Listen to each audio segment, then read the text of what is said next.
મતદાન પૂરો થયો એ દિવસથી બંધ થઈ ગયો.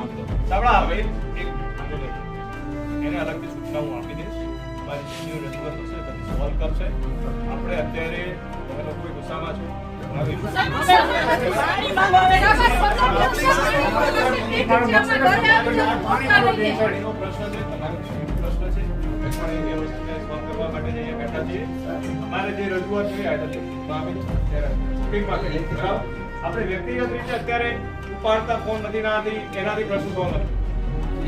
આપણે યોગ્ય સિસ્ટમેટિક પ્રશ્ન 100% જવાબ આપવો જોઈએ ને. હા, અમને કઈ બીજો હાયલો કે બીજી કોઈ ગોસિપ તો કરવી નથી હોતી. અમને એ જ પૂછો તમે કેટલા ml ની પાણી આપો છો, રોજ આપો છો કે નથી આપતા, હેરવાલ માંથી આપો છો કે ઓછો આપો છો, 24 કલાક આપો છો કે 4 કલાક, એ જ પૂછવું હોય ને. બાકી તેમ તમારા છોકરા શું છે, ક્યાં ભણે છે, એ તો પૂછવા માટે અમે એમને ફોન નથી કરતા.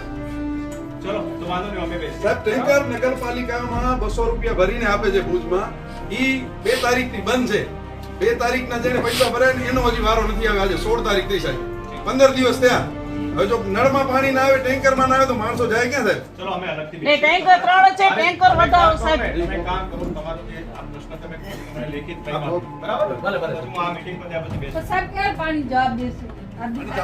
જે હશે પાણી તો સાહેબ પ્રોસેસ પબ્લિક ને પાણી જોઈએ, અમને પાણી દેવો, બીજું કાંઈ નથી જોતું. પણ નથી આપતા પાણી. પબ્લિક અમને નડે છે. સરે કીધું ને, સર કહે છે તો ખરા અત્યારે એક મીટિંગ સબ જાણકારી લેશે, સબ મારી વાત સાંભળો તમે. દિવસમાં 2 દિવસમાં પાણી ચાલુ કરાવશે સાહેબ, જવાબ આપે પણ અમને અત્યારે આ સર 2 ઓફિસર અહીંયા ઉપસ્થિત છે એટલે બે સાહેબ જવાબ આપે. બંને ઓફિસર અહીંયા ઉપસ્થિત છે. 2 દિવસમાં પાણી ચાલુ કરાવશે.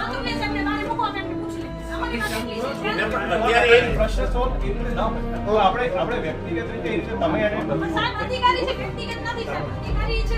તમને મારી એક વિનંતી છે કે તમારા પ્રશ્નો જો લિખિતમાં આવશ્યકતા આપો. અદરવાઇઝ અત્યારે જે જેટલા પ્રશ્નો મને સમજો છે, જે સમજો જે પ્રશ્નો જે તમે મને રજૂ કર્યા, આ મીટિંગ મારી પૂરી થયા પછી તમારા ચીફ ઓફિસર મીટિંગ બીજો જે તમારો પ્રશ્ન સોલ્વ થાય એ માટે તો આપણે બીજો સાહેબ જે હેરવાલમાં 24 કલાક પાણી આવતો હતો એમાં બેને ના પાડી ઓછો કરો, 4 કલાક આવે.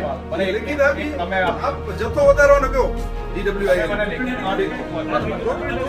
મીટિંગ પતે પછી જવાબ માટે પાછા આવી જઈએ. અમે તમારું સન્માન કર્યું છે કોંગ્રેસ સ્વાગત કરશું. તમારો પ્રશ્ન છે એ સોલ્વ થાય એવો પ્રયાસ કરીએ. તમારી સાથે કેમ કે